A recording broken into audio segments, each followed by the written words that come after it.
Bastards! Today, I want to teach you how to build a Faraday cage. What is a Faraday cage? Well, most people will not be familiar with it, but people who read about something about preppers, they will know. So, a Faraday cage is something that protects your electronic devices against EMP. EMPs are electric magnetic pulses, and these are high electromagnetic interference in the ether that can fry and destroy electrical circuits in your devices. Uh, why would you need a Faraday cage? Well, there are certain situations that perhaps can will destroy your electrical devices, or not not only your personal ones, but also in the area. There are certain events that have happened in the past, like the Carrington event, which was a large electromagnetic storm, solar storm that happens once every 100 year from the sun. So that's a danger that can await us every moment, because we're due for a Carrington event. Unless we just pass the Earth passes the most of the storms from the solar storms. So that's something to think about. Second, are just regular solar storms, which can happen and hit a certain spot on the Earth. It happened in Canada, United States, where there were all along blackouts over wide areas because transformers of the electrical grid were fried or temporarily distorted by it. So those are some natural possibilities that EMPs can occur. Uh, you can just, how do you say this, watch out for some news or information that perhaps leaks about possible threats, because astronomers have got their eye on some major solar storm perhaps that they noticed that is on their way. So those are things you can prepare for in a way. The next thing are man-made EMPs. How could this happen? Well, there are certain electrical, how do you say this, EMP weapons, to say. The most noticeable one is from nuclear weapons. Let's hope we don't never get into a nuclear um, Armageddon, but it's a possibility. But it does not only have to be a nuclear war to cause an EMP. It can also be just atomic tests or something, like happened in a noticeable one was in Hawaii, where a test, how much was it?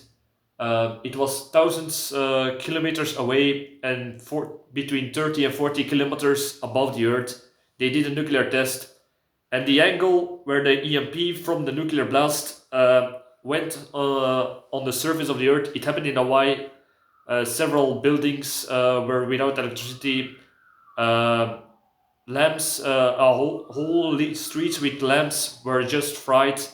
So that was just an accident by a test. So imagine when a nation that is going to a war with a nuclear power or something detonates a nuclear bomb 30 kilometers above the Earth, above a certain area under a certain angle. That could theoretically cause an EMP over an area the half of the United States.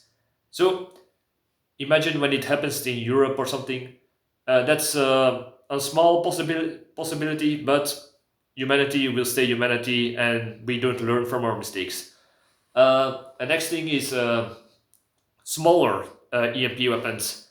Technology, especially warfare, gets far ahead. We get more everything is more electronical, and it will be more part of the warfare. So there is no doubt that that modern armies across the world have developed new EMP weapons that they can use to target perhaps civilian electronical infrastructure, or just against military, and you get caught in the EMP crossfire, to say.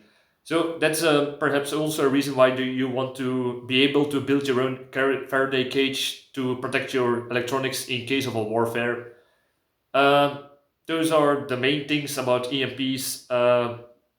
It's actually a small chance, but could happen in the future and be more common. So that was just some information about EMPs.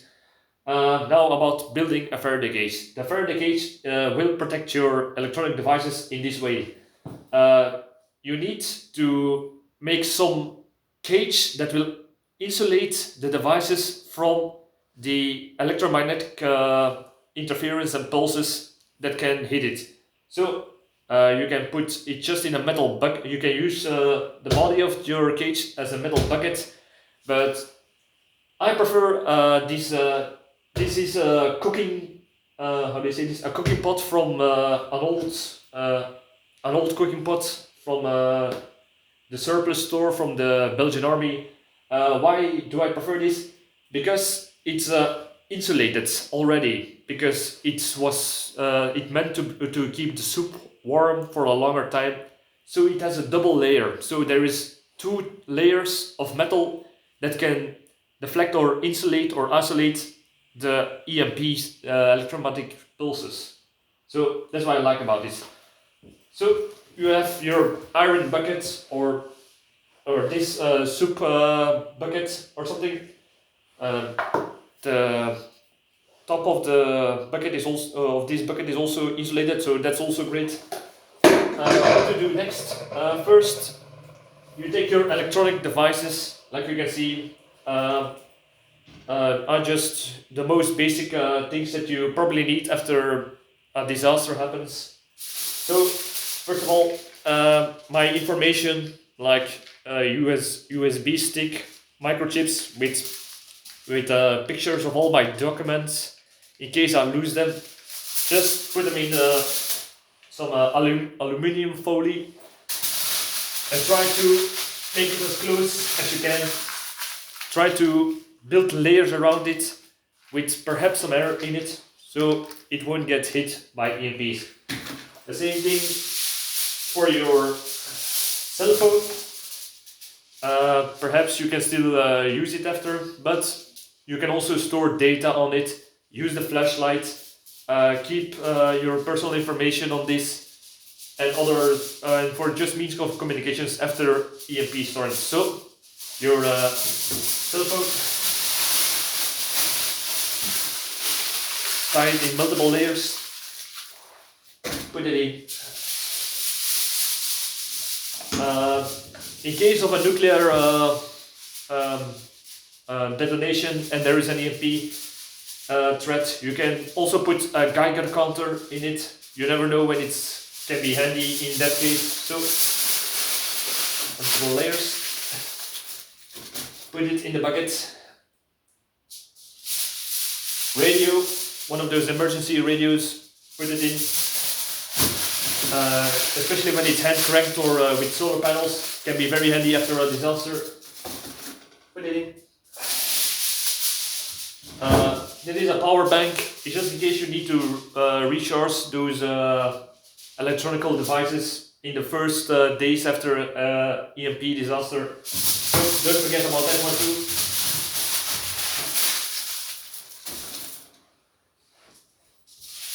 Flashlights.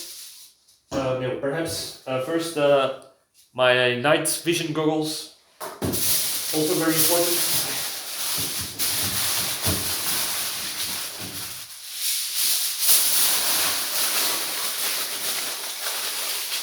Put them back in, also. To be honest, I don't have any room anymore in this bucket, so the electronic flashlight with the batteries are gone. But you know my opinion about batteries for lamps. I'm not very well with it. So after you rolled everything in your the electronic devices in aluminium foil, the next thing you do is, if you perhaps can see it, you see I put carton, just regular pieces of carton already beforehand inside of my Faraday cage bucket. What you do is you put first carton in the bucket, and you make sure that none of the devices can make contact with the outside of the iron bucket. So it's an isolation layer. Make sure none of the metal can be seen when you put the layers of carton beneath, in the top, below, on the sides. So when you're done with that, you can just take some other carton and try to make cover the top of it. So your electrical devices, that you can see, must be also be insulated from the top side. So we're gonna put this on.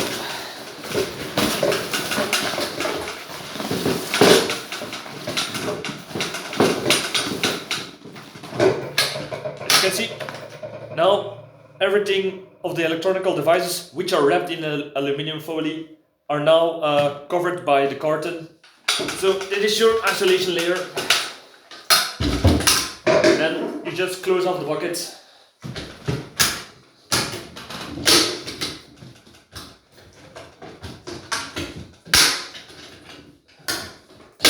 That's also a reason why I like this type of soup bucket, because you can easily close it. What you also can do is when you just have a regular bucket, because it's hard to do. It's not necessarily with this, because it's already going over the edges and forming a layer around the how do you say it? The edge, where it could still penetrate to the inside. So that's also covered with these lips that are going over it and are tightly put in place by the grips on the sides. So when you have just a normal bucket that perhaps could slide a little bit off, put one of those metallic electrical tape around the edges, so you're sure that none of the EMP can get through it. So it is now protected against even big EMPs. So these electronic devices are now safe. You just to say, can also be safe to not be tracked when you have certain electrical devices that can give off signals like GPS or a cell phone or something. So you can put it in your car and just evacuate without being traced. That's just a side point. But this is how you build a Faraday cage. I hope it's not the most necessarily prepping device, but it's just something to think about, to learn about, and to learn to improvise. So Faraday cage, easy to build, easy to improvise. I hope you learned something from this. I hope you like this video. Leave a reaction, subscribe or anything, and all that good. So thank you for watching, and see you next time.